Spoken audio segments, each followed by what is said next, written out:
sa mapagpalang araw sa atin lahat mga kamarka. Narito tayo sa loob ng Arroceros Forest Park. Ito yung the last lang forest ng ating metro sa Metro Manila. Metro Manila o Manila. Basta yun. Ito yung last lang ng na kung saan ito na lang yung huling forest na nakatayo dito sa syudad ng Maynila o lungsod ng Maynila. Ayan, dito tayo. At bago tayo magpatuloy, kung kayo ay bago sa aking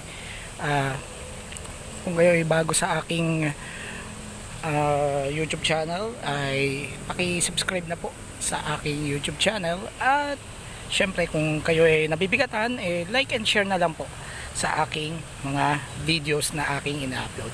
Ito, meron ditong fountain. Tingnan lang natin. At mamaya magpapaliwanag ako sa patungkol dito sa tinatawag na the last lang of the Manila's Forest. Ito yung Arroceros Forest Park. Libre lang po ang entrance dito sa tinatawag nating Arroceros Forest Park. Ayan, napakaganda meron po siyang fountain na nakaano dito. Brief history lang, maliit lang na history patungkol dito sa the last lang ng Manila. Not just the Manila, kundi yung Metro Manila. Maya lamang. At yun, mag-unwind muna ako, mag-iisip-isip kung ano yung mga pag-iisipan ko. Personal lang yun mga kamarka. Babalik ko po ako at ito na po, babalik po yun. Nagbabalik tayo mga kamarka. At napakaganda dito sa Arroceros Forest Park, o yung tinatawag na huling gubat ng Maynila. Meron silang feature dito na mga bridges dito, at meron din yung mga fish pond, parang sa ganun may relaxation dito sa lugar na to. Yan, pa-relax dito. Ano ko lang muna, tahimik lang muna ako mga kamarka. Yan.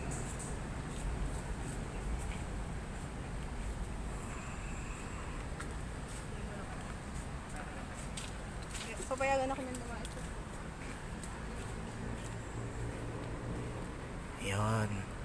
Alam niyo po ba na ang Arroceros ay galing sa salitang aros, o tinatawag na bigas.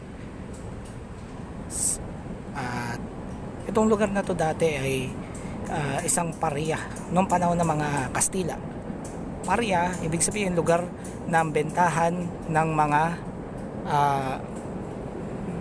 bentahan, bilihan, lalo na sa mga Chinese, mga negosyante Chinese, syempre ng mga Pilipino din. At noong panahon ng ating pambansang bayani na si Dr. Jose Rizal, ay isa rin itong paggawaan noon ng tabako. Yan, ito, pero nasira noong ikalawang digmaang pandaigdig. Tinayuan pa rin to ng mga buildings, pero kalaunan ay unti-unti ring nasira.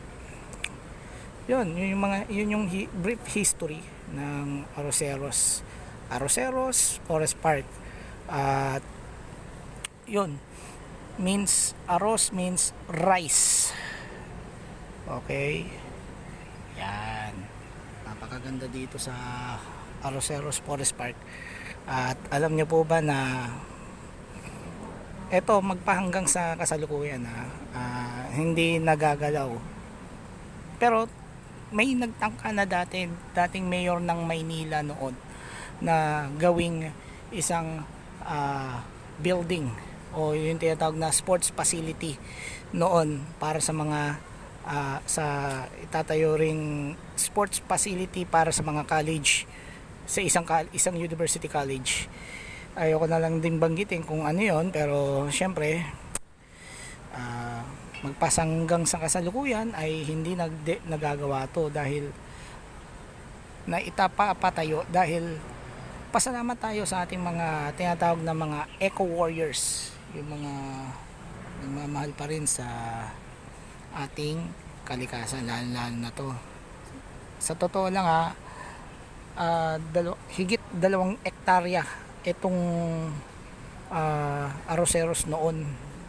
Ewan ko lang magpa sa kasalukuyan.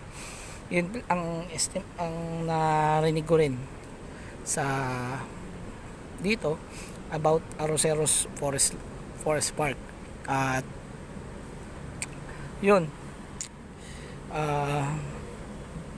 noong panahon ni Mayor Lim at ni Ming Ramos, yung asawa ni dating Pangulong Fidel Ramos, ay binenta to mula sa Department of Education.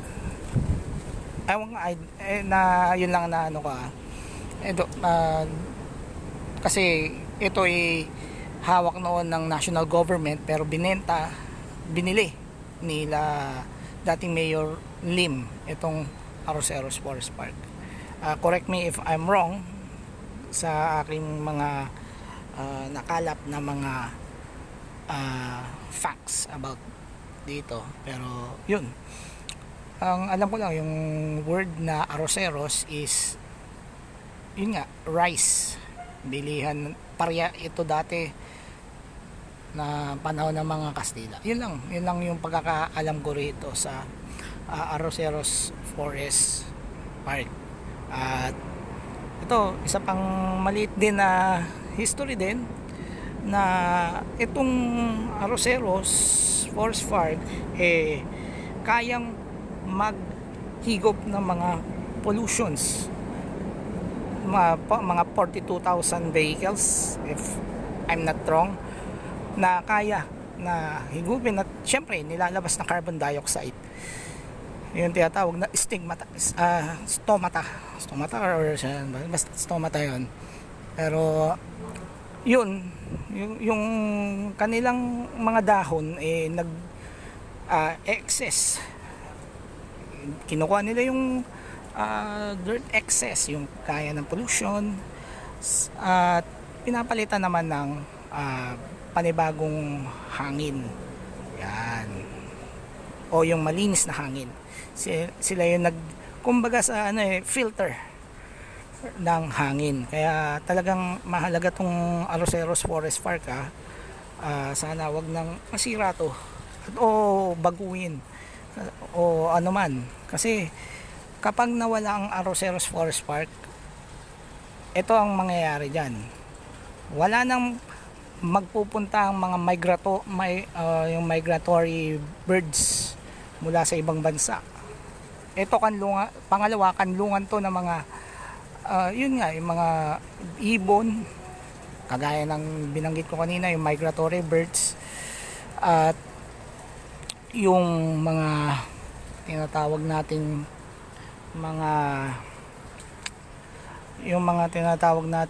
mga species, mga halaman na makikita lamang sa mga gubat.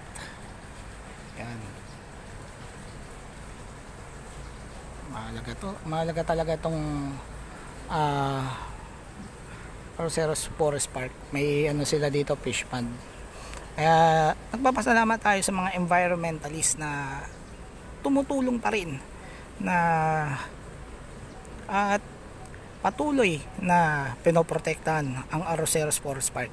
At isa pa, kaya kapag nawala ito, hindi na malamig. Sabi nga ito lang ano ko lang sa mga facts about sa Arroceros. Yung tinatawag na klima ng panahon. Yun nga, hindi na magiging malamig.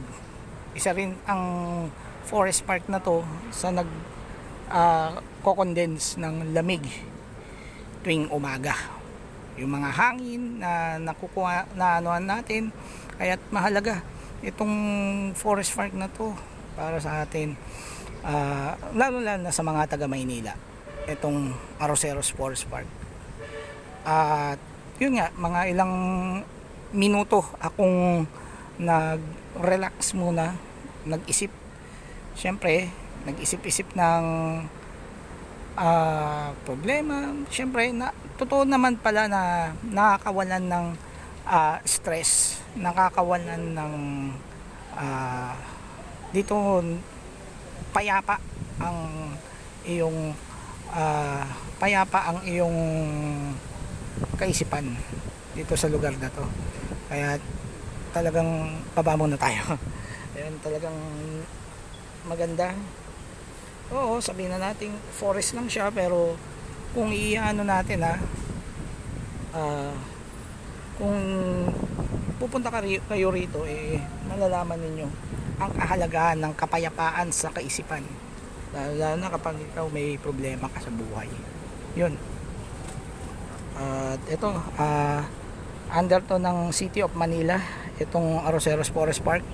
At yun, department ito ng Parks Development Office ng lungsod ng Maynila. Ayan, kung iano natin, bababa muna tayo, matisod tayo sa ating nilalakaran. Mag-video nga tayo, matisod naman. Ayan, lakad-lakad muna tayo. Ayan, mahalaga to. Ayan ang sinasabi namin. Ito, under na to ng DCS, o tinatawag na Division of City Schools, itong kabila. Ayan, lakad muna tayo. Ayan, dito tayo sa kabila. Ayan, dito, tanong dito, magkano yung entrance fee dito? Ang sagot, walang entrance fee po dito, bagkus makipag-ugnayan muna tayo sa mga gwardiya o yung mga security dito sa Arroceros Forest Park. Mag-ano lang kayo, magla-log in lang kayo sa kanilang logbook as a visitor dito sa Arroceros Forest Park.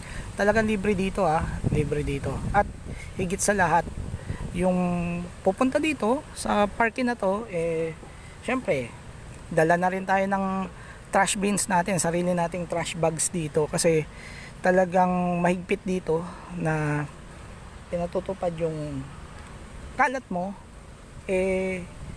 dalhin mo, dahil bawal magkalat dito sa lugar na to, Arroceros Forest Park. At syempre inaalagaan natin to, tapos paano natin sisirain lang natin o magkakalat lang tayo. Yan, punta tayo doon sa kabila. Yan, ang Arroceros Park ay located dito sa tabi ng Ilog Pasig. Yan, nakikita na natin, ito yung Ilog Pasig. Yan, kung iyaano natin, tabi lang siya ng Central Terminal Station ng LRT o Light Rail Transit 1, itong Arroceros Forest Park. Kaya talagang pangahalagaan natin ang Arroceros Forest Park, dahil mahalaga to, naku, lalo na mga taga Manileño, mahalin natin ang kalikasan.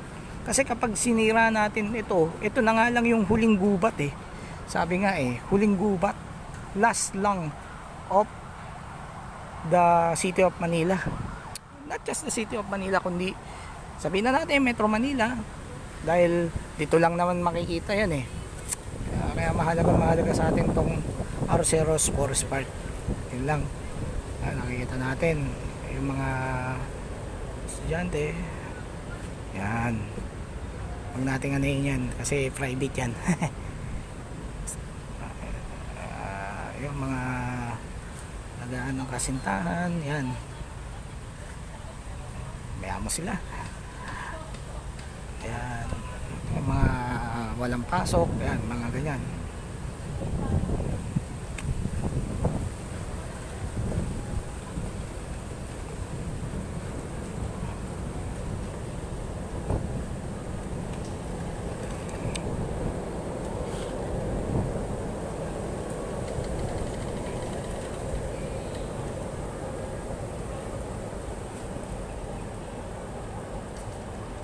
Okay. Ayan lang mga kamarka. At ito. Okay, may mga signages dito. Ibig sabihin yung road road signs kung saan nandun yung fountain, andyan yung mga kung saan yung detour o yung tinatawag na daanan kung saan ka nagsimula hanggang sa paglabas mo. Yan yun mga kamarka, yan, para hindi tayo maligaw. Yan, napakahalaga tong Arroceros Park, Arroceros Forest Park. Bilisan lang natin ng konti. Yan, dito na tayo. Ito na lang ang wala nang ano doon. Yeah. Kaya kung gusto nyo po na pumunta dito sa Arroceros Forest Park, sakay lang kayo ng LRT1 at baba kayo sa Central Terminal Station ng LRT. Then tapat lang nun makikita nyo na kagad Arroceros Forest Park. Yan, Arroceros Forest Park. Maglalagbook lang kayo doon bilang patunay na kayo ay mga visitors. Yun lang ha. Isang mahalaga lang din dyan ay inulit lang natin, kung tayo ay magdadala ng pagkain or kahit wag tayo magkakalat. Yun lang mahalaga dito. Bawal tayo magkalat dahil syempre pinahalagaan natin ang kalikasan na wag madumihan. Ayun lang mga kamarka, nakikita ko wala namang mga kakalat ka, lalo na ano lang karamihan lang dito puros puros lantan dahon lamang na kalaunan ay nade-decompose. Yan, karamihan lang mga dito, walang ni Mentos, plastic ng Mentos wala dito sa Arroceros Forest Park. Yun lang mga karamihan, mga estudyante rito at may mga magkakasintahan dito pipili na dito sila magligawan, mga ganyan ba. Yun lang. Ito, may mga tayo estudyante. Yun lang. Yan. Ito yung saan tayo kanina. Yan, dito na lang mga kamarka. At sana naibigan nyo po ang aking upload na video sa araw na ito. At sa mga susunod pa na videos na aking i-upload muli. Isang mapagpalang araw sa ating lahat.